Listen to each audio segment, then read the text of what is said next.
Hi, guys. It's Shield of Life, and we are on today with a wonderful person, a wonderful man, Mike, who has been involved in actually a program called Hope. And he actually developed a program that helps people with addiction. And before I go into detail, I'm going to help Mike tell us more about his program, Hope, and how he's instilled a lot of hope for people that other people might have neglected. Well, thank you for the opportunity to do this, Andria. The program that I am greatly involved with, and I've been involved with for several years now, is called the Flagler County Drug Court Foundation, and our motto or logo is Hope, helping our participants excel. And the program is all about helping people that are in recovery from drugs and alcohol. And it has started off as something I was doing. I was helping out, but it's become a calling on my life now. And what we do, the Drug Court Foundation helps people in the drug court program, which is phenomenal. I'll explain that a little bit in a bit, with things that the court can't help them do. So we can eliminate some of the pressures that they're experiencing, to eliminate those when we can, to help them concentrate on their recovery. And that's what we do. The drug court program nationally, which actually started here in Florida, is a diversion program. It's the people that have been arrested on a felony arrest that has something to do in some way related to drugs or alcohol. If you get a DUI 3 times in a row, that's a felony. You could be stopped for a road stop for something and they find that there's paraphernalia and drugs in your car. It can be something more serious than that, but if they do get arrested and the people do research on them and where they've been and what's trying to find out, is this a good place for them to be helped? If they get into the drug court program, they're in it for a minimum of 54 weeks, some of them longer, depending on how they're doing. But one of the real super benefits of they have an opportunity to get all the help they need in recovery. They do have to make up their mind that they want it, because if they don't have that mindset, no matter how we help them, it isn't going to work. But we give them that opportunity to get to the point in their life where they want to help. They want that help. They want to change their life. And that's what we do. Another benefit for most of them, not all, depending on what their previous history is, if they complete the program successfully, the felony is wiped away. That's a big plus. That is a huge... Gives them a better chance on starting a new life. And that's what our goal is, to help them start a new life. And part of the things that we've learned over the years is there is a stigma in the community that treats people that are involved in addiction as like they're all bums. They're all no good. They're all outlaws, whatever. They get that from watching those Hollywood movies, New York, Chicago, LA, the back alleys. That's not what it's all about. There's no boundaries to addiction. It can be in the highest neighborhood in the world or the lowest. It doesn't matter on ethnic backgrounds. It hits everybody. So people have to understand that, number one. And number two, some of the things that we're going to talk about today is what causes people to get into. Okay, we've talked about with you and other medical things, and new sciences are coming up every day and finding more in depth what causes certain things. And up until recently, most of the recovery has been like putting a Band-Aid on it. The infection's still there. They don't go down deep to find out what caused the infection. So we're finding that there's lots of reasons that people don't understand that causes people to get into addiction. And if we can explain that more to the public, they'll be more sympathetic and understanding, because that stigma is one of the key things that keeps people in addiction. Right. Because they're always being told you'll be nothing, you'll go nowhere, you're always going to be a bum. We got to change that. We got to say there is hope. And that's what we're talking about. I don't know if there's a way, Alan, if you can put Mike's full name, Feldbauer, on the screen, just for people if they wanted to reach out to Hope and ask for him.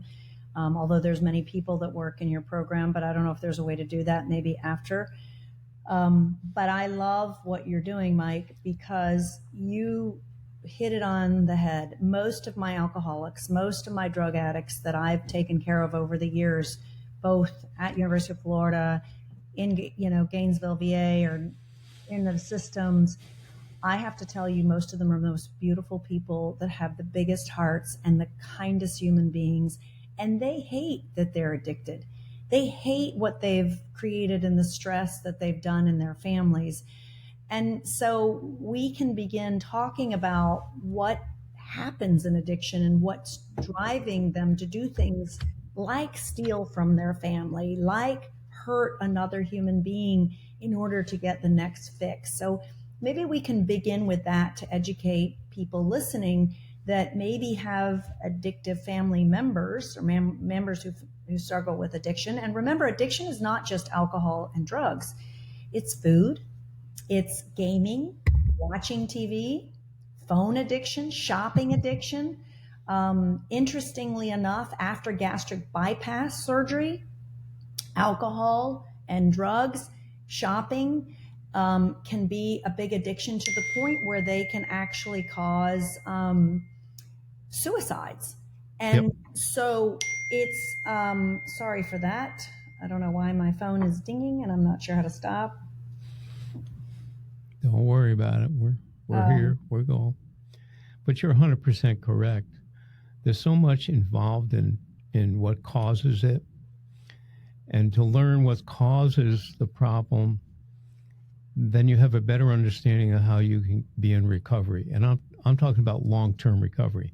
I'm not talking about just being in a detox facility or being in a recovery house for X number of days and you haven't used, but that's not the recovery part. If you can get in depth, find out what the lead cause of that for that particular person, and everybody's different, you can help them be in real long-term recovery. So down the road, they don't even have to say, "Hey, my name is Mike. I'm in recovery." No, you're healed. You know that you can't go back to doing what you were doing because your body won't make that bad. I was a 2-pack-a-day smoker, and I learned after relapsing 6 times before I finally quit 43 years ago that if I took one, when I was in the quit mode, it would be real quick to get back and actually more. So we have to acknowledge the fact that we can't do certain things because it'll bring us back to someplace we don't want to be. Mm-hmm. But that doesn't make us addicts. So let's talk about the science of why that happens. So in our brain, what drives behavior is a neurochemical called dopamine and serotonin. The dopamine is our get up and go, and it helps us feel good, and serotonin helps us feel good.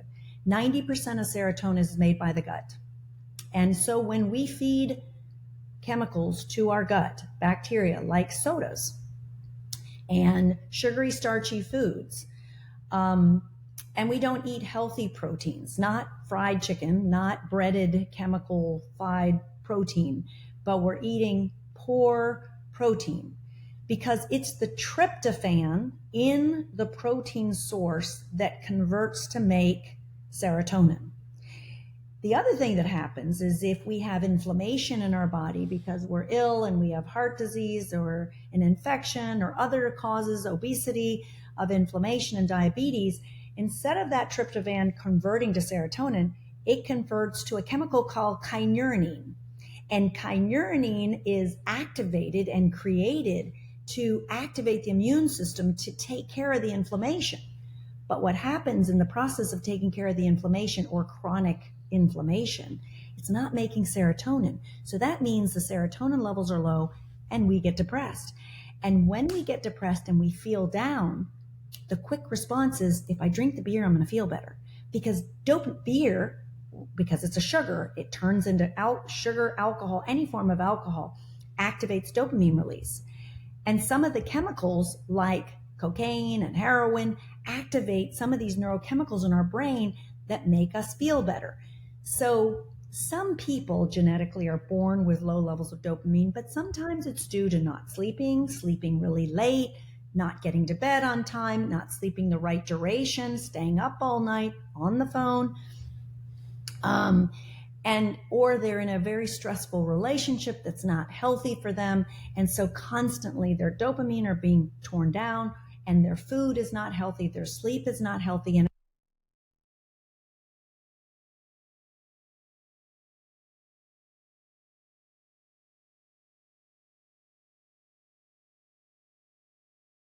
important. And we were created, each one of us, for a purpose. And I think that's really important. And you can be it. You can be what you want to be. I thank you for that, because you're right on target with all of that. There's no question about it. It's giving the ability to get that into the mindset that people have been so far behind, so far way back. Getting them to understand that they can. It's a decision, but they can. Yes. And first of all, I've never met anybody in the 12 years that I've been heavily involved with this that wanted to become an addict. Right. That wasn't the choice that they made. So I'm sick and tired of people saying it's just a bad choice they made, without understanding why they made that choice that first time that might have hooked them. And there's so many layers, so many times people actually struggle where they didn't have the support at home. They didn't have, it's my computer if you're hearing that ding. But it's, they didn't have the support at home as children. Many of the addicts, that it started at a young age because they were either too smart for school, they struggle with a learning difference. I don't like to call dyslexia a learning disability. I feel like you have a learning difference. Even Einstein said that he didn't like the way our academic systems were in place because they were very structured in only one way of thinking. And there's many of us who come to thinking and understanding and learning in different ways. And it's okay. In fact, your way of thinking and reasoning may be something the education system needs, and not to be so rote in the same way. So I think it's very important to understand, if your addiction started as a child, you still have the potential to get over it. But the most important thing is that you actually have to begin to think about, when did it start, and how we have to identify the cause and then start working back to overcome it. Because it doesn't matter if you started at 6, if you started at 12, you can still overcome this. You sure can. I remember I took a couple of trauma classes. And the one thing that's always stuck with me in the classes they took, they could say it could have started as you were an infant almost, okay? And mom and dad were having a fight. You couldn't process it. It was way back in your head. You don't know that later in life, that trauma that you were feeling at that moment could be the trauma that led you to try to cover it up, cover the pain up. Because you couldn't even identify what it was. You just knew there was something. So again, the big thing we have to do is not only help the people that want to be in recovery, is we have to change the mindset of the population and have them better understand the cause and effects, okay? Because I tell people you can either be part of the problem or part of the solution. If you want to be part of the solution, it doesn't necessarily cost you a penny. It just understanding, changing some attitudes. That will help that one person maybe. If we help one, that help another, that help another. There's something that multiplies that really does work. And we have to keep moving on that, in that direction. I love that. And I love that everyone can be part of the solution, and especially when we all are addicts. If we all admit to ourselves, we all have addiction problems. Yeah. There's not one person that I've met that says they're perfect. Well, I'm sorry to say we're getting to the end of today's conversation. I'm sure we will have further conversations in the future in different areas in the same thing. So, Andria, we thank you and praise you for being with us. And before we sign off, we tell people how they can reach you. So Shield of Life, shieldoflifefl@gmail.com. That's the best way to reach us, shieldoflifefl@gmail.com. And come on to Shield of Life, our website. Look what we offer. You can look at the different social media outlets, TikTok, Facebook, Instagram, YouTube, and learn more about what we're providing, our education. And we're happy to meet you and see you and help you in any way that we can. Well, thank you. We'll look forward to seeing you again, everybody. Thanks for being with us. Have a great night or good day.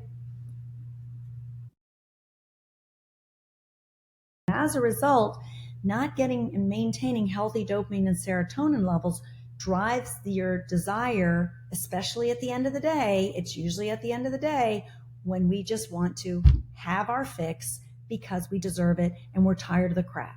And so what happens is, like anybody else, because we can point fingers at somebody who does drugs and addiction, the reality is all of us at the end of the day, we cheat. That's when we eat our dessert. That's when we don't want to go for a walk. That's when we want to have our bourbon and ginger, and maybe we can stop at 2, but maybe our dopamine levels are not as low, or serotonin levels are not as low as the one who has 3 and 4. And if genetically you have a predisposition to addiction, because that's how you saw your parents manage stress, then your ability to deal with stress like that and coping skills, because you don't have your diet, you don't have your sleep, you don't have your spirituality to realize that you're special and you don't have to suffer this way. You don't have to deal with this addiction. It can be let go. You can give it up, and hope programs like that and understanding the science behind feeding your gut healthy and understanding the healthy balance of life can actually set you free. And there's so much more behind the underlying causes of trauma as a child leading to addictive behaviors that is another angle that we can get into. But what I thought maybe we could do, Mike, today is focus on the gut biome a little bit. That's something that, until you mentioned that to me earlier, that I really had no idea that this was part of what we're talking about. So I love learning more, so I can also bring it to our people. I got to say one other thing, and then I'm going to let you wrap up on that. No. I love that option. The people that are watching this, my name is Mike Feldbauer. I am the president of the Flagler County Drug Court Foundation. I'm the voice and the face, but I have a team that without them, I'm nothing. We have a bunch of people with the same heart. And if you want to be part of our organization, you have to have a heart to help people. That's it. We're all volunteers. But I just wanted to say that it's not all about me. I got a bunch of great people. Some of them have suffered terribly. They've lost children to drug overdose, and they've made their life that no one has to go through what they have to do by doing what they're doing. We have people that have been in heavy addiction, been in prison, all this kind of stuff, that are now out, and all they want to do is go out and help people not go through what they went through. So that's what the program is all about. But learning the things that you're going to teach right now, that's important. So let's talk about when we eat vegetables. And I say vegetables because it's the food to our bacteria. And we evolved over time with bacteria and other organisms. People go on about parasites, how they want to get rid of all the parasites. Reality is we need some parasites in our bacteria in our gut. We need the funguses in our gut. We need the anaerobic and the aerobic bacteria. So we evolved with this basically forest, this rainforest in our gut. And it was when we took in bacteria that we ended up making mitochondria and had more energy and more power in our cells that helped us evolve as eukaryotic, organisms to more advanced species, and then evolved into the human species. So it's very important that we treat nature well and we understand the balance of nature and what our bodies needs, because we're part of that biodynamic environment. So when we try to understand the organisms in our gut, they feed off the fibers from vegetables. And some of the fibers we can't digest, but they can, like the stringy things in celery and some of the harder things when you eat string beans. You're feeding the gut bacteria, and some seeds and parts of fats in our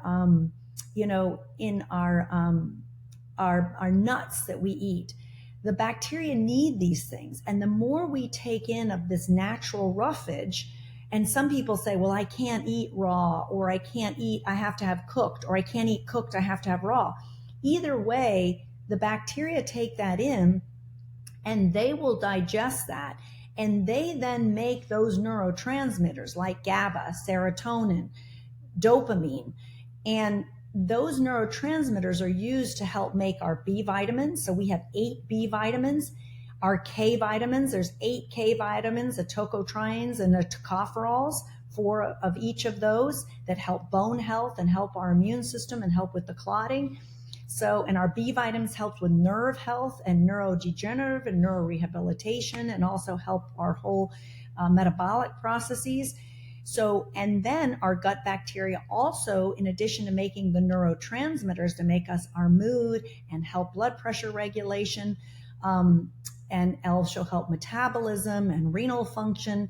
The gut bacteria also make these short chain fatty acids. So there's long chain fatty acids, middle chain fatty acids that are good for brain health, and then there's short chain fatty acids. And the bacteria in our gut make a metabolite or a byproduct called short chain fatty acids. And those short chain fatty acids decrease the inflammation in our body. So if we have kidney failure or heart failure, or we have an infection or inflammation in our body, the short chain fatty acids will be utilized to help decrease the inflammation and stress. But if we don't feed the gut bacteria healthy foods, they're not making enough short chain fatty acids to decrease the inflammation. And then what happens is more of the serotonin or the tryptophan that comes from protein, instead of getting converted to serotonin, gets to converted to kynurenine, and that then tries to help further control the inflammation, with the side effect of having low levels of serotonin, which then make us more depressed and more likely to deliver addiction. So we manage addiction when we eat clean. So when our children eat processed foods like cereal and oatmeal, wait a minute, Dr. Klioze, cereal and oatmeal, everybody eats that for breakfast.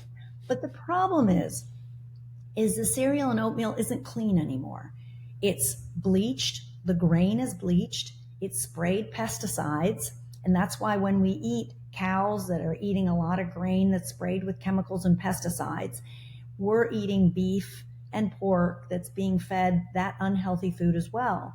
And so if we can get as clean of a form of protein, wild-caught fish, free-roaming cows, but sometimes we don't have access to that. Some of my patients that I've taken care of over the years didn't, but I just fed them a lot of vegetables anyways, even if they weren't organic, and they still did well.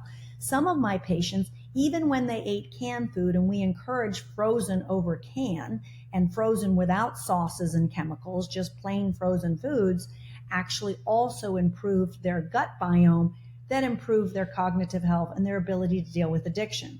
So much so that I have given many lectures to mental health providers to help them better understand the biodynamics of the gut in order to improve addiction. So you can't just give addiction by counseling.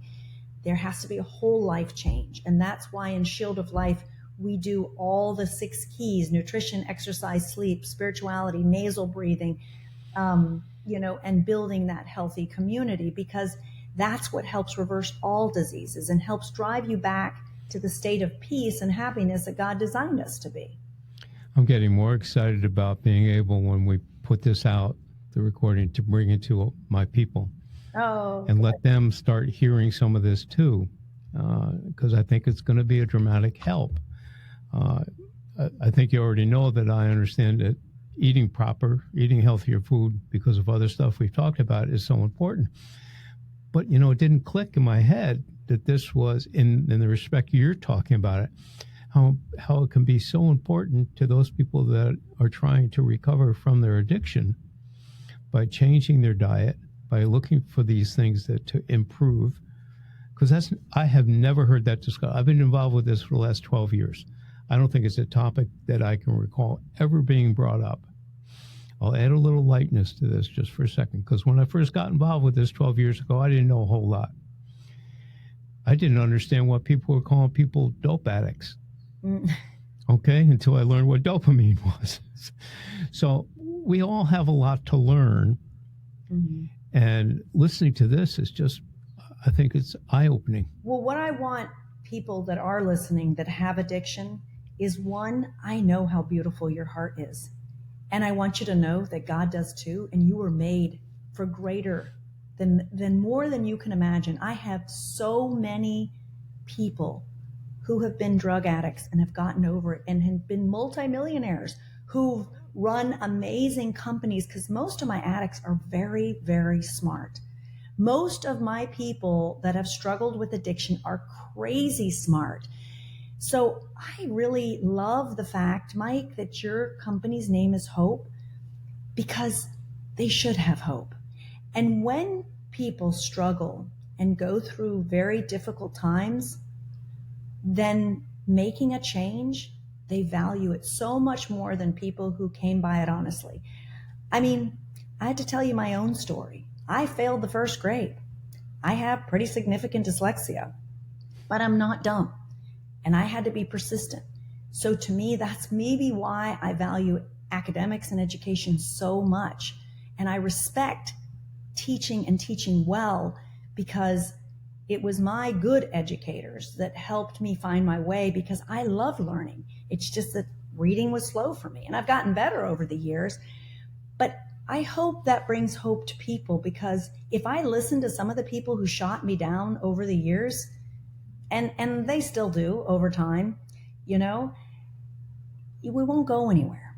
But the reality is, all of you who struggle, you have a chance to be whatever you were meant to be. If it's in your heart and you have hope in your heart that you have a desire to be or do something, you can do it. You can do it, and you have the ability to do it. And sign up with Mike, work with Hope, because the reality is you have the chance to change your life and be something very special that life needs. We all need every human being that was created, every animal, every insect, the insects and the bugs and the worms we need for soil health, and we need every human life. There's not one that is not necessary to all of us. And when we don't value the least common denominator, if you feel that you're in that category, then we as a race have failed, because you're very special. Everyone is special. And it doesn't matter if you're Black or Hispanic or fat or skinny or rich or poor. We're all important, and we were created, each one of us, for a purpose. And I think that's really important. And you can be it. You can be what you want to be. I thank you for that, because you're right on target with all of that. There's no question about it. It's giving the ability to get that into the mindset that people have been so far behind, so far way back. Getting them to understand that they can. It's a decision, but they can. Yes. And first of all, I've never met anybody in the 12 years that I've been heavily involved with this that wanted to become an addict. Right. That wasn't the choice that they made. So I'm sick and tired of people saying it's just a bad choice they made, without understanding why they made that choice that first time that might have hooked them. And there's so many layers, so many times people actually struggle where they didn't have the support at home. They didn't have, it's my computer if you're hearing that ding.